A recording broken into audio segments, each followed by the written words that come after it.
Hi everyone, welcome back to my channel. আজ আমি আপনাদের জন্য আলু সয়াবিনের কারি রেসিপি নিয়ে এসেছি। সয়াবিনটা কিন্তু সকলেই খেতে পছন্দ করে, বাচ্চার থেকে বড়রা। আর রেসিপিটি সম্পূর্ণ নিরামিষ দিনে অবশ্যই ট্রাই করতে পারেন। আর গ্রেভিটা কিন্তু খুবই টেস্টি করে তৈরি করব, একদম রেস্টুরেন্টের মতো। তো চলুন কিভাবে তৈরি করা হয় দেখে নেওয়া যাক আমার আজকের এই ভিডিওটিতে। সয়াবিন কারি তৈরি করার জন্য এখানে আমি একটা বলে নিয়ে নিলাম 1 কাপ পরিমাণ সয়া চাংস। বড় সাইজের যেটা আছে সেটা নিয়েছি, ছোট সাইজেরটা কিন্তু নেবেন না, বড়টাই নেবেন। এখন সয়াবিনটাকে সামান্য গরম জলে বয়ল করে নেব। যদি আপনাদের কাছে সময় বেশি থাকে তাহলে গরম জলে সয়াবিনটাকে ভিজিয়ে রাখতে পারেন। আমি সাথে সাথেই বানাচ্ছি তাই বয়ল করে নিচ্ছি। এখানে একটা সসপ্যানে বেশ কিছুটা জল দিয়ে গরম বসিয়ে দিয়েছি।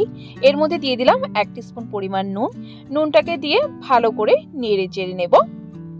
দেখুন ভালো করে নেড়ে চেড়ে নিয়েছি, জলটাও সামান্য গরম হয়ে গেছে। এখন এর মধ্যে অ্যাড করে দেব সয়াবিনগুলোকে দিয়ে ভালো করে জলে ডুবিয়ে 2 মিনিট সময় নিয়ে মিডিয়াম ফ্লেমে বয়ল করে নেব। ফিরে আসছি 2 মিনিট পর।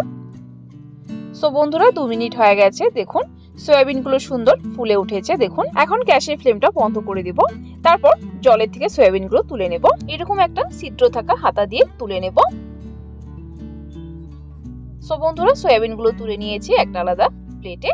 এখন সয়াবিনগুলো একটু ঠান্ডা হয়েছে। এখন সয়াবিনের মধ্যে কিন্তু অনেকটা জল আছে, এইভাবে হাত দিয়ে চাপা দিয়ে বের করে নেব জলগুলো সম্পূর্ণ। জল থাকলে কিন্তু সয়াবিনগুলো ভাজা হবে না, তাই জলগুলো অবশ্যই এইভাবে চেপে ফেলে নেবেন। সো বন্ধুরা জল ফেলে দিয়েছি দেখুন সয়াবিনের থেকে। এখন চলুন রান্নাটা শুরু করা যাক। এখানে একটা কড়াই বসিয়ে দিয়েছি, গ্যাসের ফ্লেম চালিয়ে এর মধ্যে দিয়ে দিব তেল। এখানে আমি রান্নাটা সরষের তেল দিয়ে করছি, আপনারা চাইলে কিন্তু সাদা তেল দিয়েও করতে পারেন। এখানে আমি 4 টেবিলস্পুন পরিমাণের মতো সরষের তেল দিয়ে দিলাম। তেলটাকে ভালো করে গরম করে নেব। সো বন্ধুরা তেলটা ভালো করে গরম হয়ে গেছে। এখন এর মধ্যে আলুগুলো ভেজে নেব। এখানে আমি সয়াবিন কারিতে কিন্তু আলুও দিচ্ছি। এখানে মিডিয়াম সাইজের আলুগুলো দুফালা করে কেটে খোসা ছাড়িয়ে তারপর সেদ্ধ করে নিয়েছি। দেখুন এখন আলুগুলোকে আগে ভেজে নেব। এই আলুর মধ্যে দিয়ে দিচ্ছি অল্প পরিমাণ নুন আর দিয়ে দিচ্ছি অল্প পরিমাণ হলুদ গুঁড়ো। নুন হলুদ গুঁড়ো দিয়ে আলুগুলোকে সুন্দর হাই ফ্লেমে লালচে করে ভেজে নেব। সো বন্ধুরা দেখুন আলুগুলো ভেজে নেওয়া হয়ে গেছে। আলুগুলোর মধ্যে সুন্দর একটা কালার এসে গেছে। এখন আলুগুলোকে আলাদা পাত্রে তুলে নেব। সো বন্ধুরা আলুগুলোকে তুলে নিয়েছি। এখন সেম তেলের মধ্যে সয়াবিনগুলো ফ্রাই করে নেব। সয়াবিন ভাজার সময় নুন হলুদ দেওয়ার প্রয়োজন নেই, কারণ সয়াবিন সেদ্ধ করার সময় নুন দেওয়া হয়েছে আর অলরেডি তেলের মধ্যে কিন্তু হলুদ গুঁড়ো আছে। দেখুন সয়াবিনের মধ্যে সুন্দর একটা কালার অলরেডি এসে গেছে। সয়াবিনগুলো ভাজা হতে হতে চলুন গ্রেভির জন্য প্রিপারেশনটা করে নেই। গ্রেভির প্রিপারেশনের জন্য এখানে নিয়েছি একটা মিক্সিং জার। এর মধ্যে নিয়ে নিচ্ছি 7-8টা কাজু, তারপর নিয়েছি 3টে লাল লঙ্কা। আপনারা চাইলে লাল লঙ্কার বদলে কাঁচা লঙ্কা ইউজ করতে পারেন, তবে লাল লঙ্কাতে সুন্দর একটা কালার আসে। আর নিয়েছি মিডিয়াম সাইজের 2টো টমেটো। তারপর নিয়েছি 1 ইঞ্চের মতো আদা টুকরো করে। সবকিছু একসাথে মিক্সিং জারে ঢেলে নিয়ে ঢাকনা লাগিয়ে একটা মিহি করে পেস্ট তৈরি করে নেব।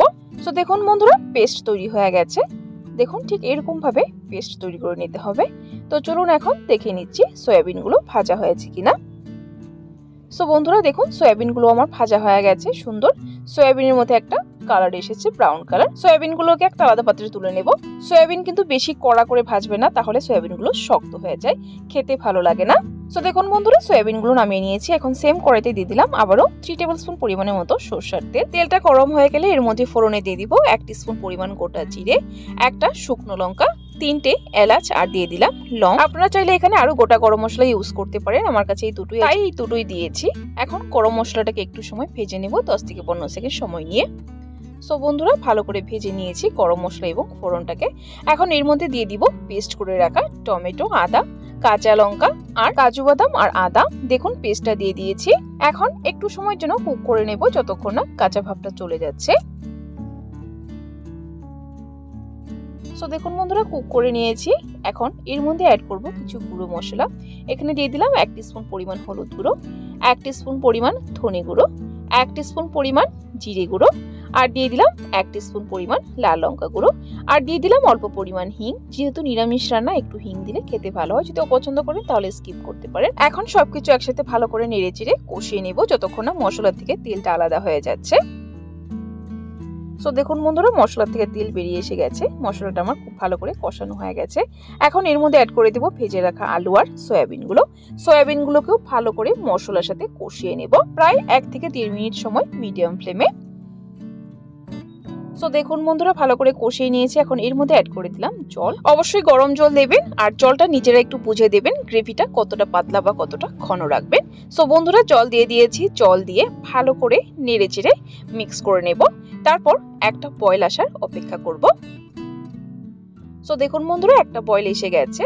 এখন আবারও একবার ভালো করে নেড়ে চেড়ে এর মধ্যে অ্যাড করব নুন স্বাদ মতো। নুনটা একটু বুঝে দিবেন কারণ ভাজার সময় কিন্তু আলু সয়াবিন নুন দেওয়া হয়েছিল। নুনটাকে দিয়ে ভালো করে নেড়ে চেড়ে আর একটু সময় কুক করব। দেখুন প্রায় 1 মিনিট সময় আরো কুক করে নিয়েছি। তারপর এখানে দিয়ে দিলাম হাফ টিস্পুন পরিমাণ একটু চিনি। চিনিটা অবশ্যই অপশনাল, যদি অপছন্দ করেন তাহলে স্কিপ করতে পারেন। যেহেতু এখানে টমেটো ইউজ করা হয়েছে একটু টক ভাব থাকতে পারে, সেটাকে ব্যালেন্স করার জন্য চিনিটা দেওয়া হয়। চিনিটাকে দিয়ে নেড়ে চেড়ে নেব। দেখুন গ্রেভিটা কিন্তু একদম পারফেক্ট আছে, আমি আর শুকাবো না, ঠান্ডা হওয়ার পর আরো ঘন হয়ে যাবে। এখন নামানোর আগে এখানে দিয়ে দিব 1 টিস্পুন পরিমাণ গরম মশলা আর দিয়ে দিব 1 টিস্পুন পরিমাণ ঘি। ঘি গরম মশলার ফ্লেভারটা কিন্তু খুবই ভালো আসবে, অবশ্যই দেবেন। ঘিতে সুন্দর একটা ট্রেডিশনাল ফ্লেভারও আসে। সো বন্ধুরা তৈরি হয়ে গেছে আমার আলু সয়াবিন কারি। একদম রেস্টুরেন্টের মতো কিন্তু তৈরি হয়েছে আলু সয়াবিনের রেসিপিটি। এখন আলাদা একটা পাত্রে সার্ভ করে নিচ্ছি। এই আলু সয়াবিন কারি কিন্তু ভাত, রুটি, পরোটা, লুচি, ফ্রাইড রাইস সবকিছুর সাথে খেতে দুর্দান্ত লাগে। অবশ্যই নিরামিষ দিনে একবার এইভাবে আলু সয়াবিনের কারি ট্রাই করতে পারেন। আশা করছি আপনাদের পরিবারের সকলেরই খুবই পছন্দ হবে রেসিপিটি। সো বন্ধুরা আজকের এই রেসিপিটি কেমন লাগলো অবশ্যই কমেন্ট করে কমেন্ট বক্সে জানাবেন। যদি রেসিপিটি ভালো লেগে থাকে তাহলে একটা লাইক দিয়ে দিবেন। আরও এরকম নিরামিষ রেসিপির আপডেট পাওয়ার জন্য আমার চ্যানেলটাকে সাবস্ক্রাইব করে দেওয়ার জন্য অনুরোধ রইল। সাবস্ক্রাইব করে পাশে থাকা বেল আইকনটা ক্লিক করে অল করে দিবেন, তাহলে আমার চ্যানেলে যখনই কোনো নতুন রেসিপি আসবে নোটিফিকেশনটা আপনাদের কাছে পৌঁছে যাবে।